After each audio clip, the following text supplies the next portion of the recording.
My multimodal project assignment asks students to create a text made of at least one mode, which I define as a way of conveying information that is linked with the senses. A multimodal project can also use more than one medium or format. A medium is basically what the multimodal project is, literally, whether it's digital or physical objects. For some multimodal project conferences, it's best to let the student do most of the talking, as with Emily. After letting her explain her project, I provided encouragement by discussing which modes her project activates. By doing that, I also proved her project is fitting with the assignment prompts. So where are you with your project? Well, I'm actually almost done with my project. I've taken a makeup container that looks like a sandwich container, and I've put inside plastic pieces that have been painted blue, the blue to represent in our oceans and how much plastic is in it. But that also it has a double meaning because I've also put in these little bottle caps that have painted plastic inside them, and to look like food because we've had a lot of plastic pollution, so it's also leaching into our food. So the entire project is on plastic pollution. Okay. And I plan to add more of the little macarons. I've only got about 2 right now. But I've pretty much finished most of it, and I might wrap it in a little bit of plastic wrap.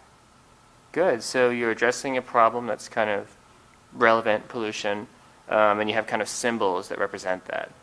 All right. So I think you talked about the symbolism of color, but that's definitely something you want to address because color is a mode.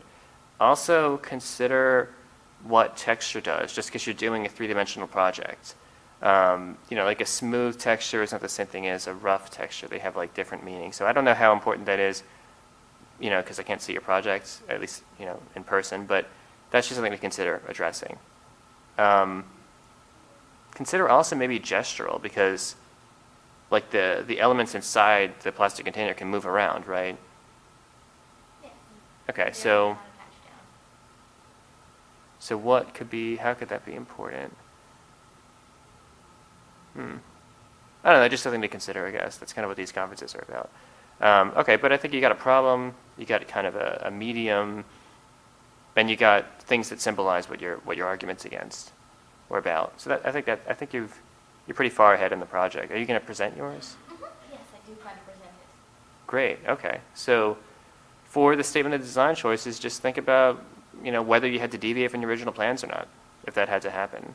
Well, I had to add more plastic into the little shelves. Mm-hmm. That's because I didn't account for the fact that plastic has a very low melting point. Oh, okay. So as soon as I put hot glue on it, it started to like shrink in, and so I had to account by putting more and a little less hot glue. Okay, good. So you're kind of talking about something that's a practical concern that has to do not with your argument, but with the materials you're working with. So that's something that not everybody's going to have that issue, obviously, but that's something you want to talk about in your statement. When did I have to kind of work with materials in a different way because of whatever constraints? Excellent. Okay, did you have any other questions about the assignment? No. Okay, great, thanks. Scale is always a concern with these projects, as with this anonymous student whose project argues against paying student athletes. I tried to emphasize that a small-scale project can be just as effective as a large-scale project if every component of it conveys meaning toward the designer's argument. It doesn't have to be really big. I mean, you want to make it large enough so that you can read on the side of it, but it doesn't have to be like, life-size for purposes of this assignment. Okay, good. So you got your medium, you got your modes, definitely linguistic, visual, and I think color in this case is a mode as well, so consider doing that one. And you have the symbolism with the dollar sign. Okay, excellent. While the project offers students flexibility in choosing their mediums and modes, sometimes that flexibility makes it difficult to plan the project. In Tyreek's case, his project did not have an obvious medium in which to express his subject matter of mental breakdowns. In fact, no multimodal project has a correct medium or modes. What makes the project multimodal is the use of at least 2 modes in a text of at least 1 medium. The designer, not the teacher, has discretion. In Tyreek's conference, I stressed how the multimodal project can be about a theme that students have explored in their previous essays this semester. This may make the project seem more feasible in the month or so they have to complete it. So you're doing the same topic as the research paper? Yeah. Okay. Yeah, because when you told us about the annotated bibliography, I knew you said it's gonna be the same topic as Right. you do for your research paper. But I didn't know it was the same thing for the multimodal. So what is something that I can do for the multimodal? Because it's basically like I'm gonna have to kind of restart. But Well, I mean, you have to think about like what medium you want to choose, because Mhm. it can't just be a paper. But there really isn't an appropriate medium for any sort of project. Mhm. Mediums are very flexible. So I think you just have to think about how can you represent mental breakdown in a form where it's not just a written paper. What comes to mind? Are you talking about images? Are you talking about sounds? maybe sounds. Like I think that would be, or pictures.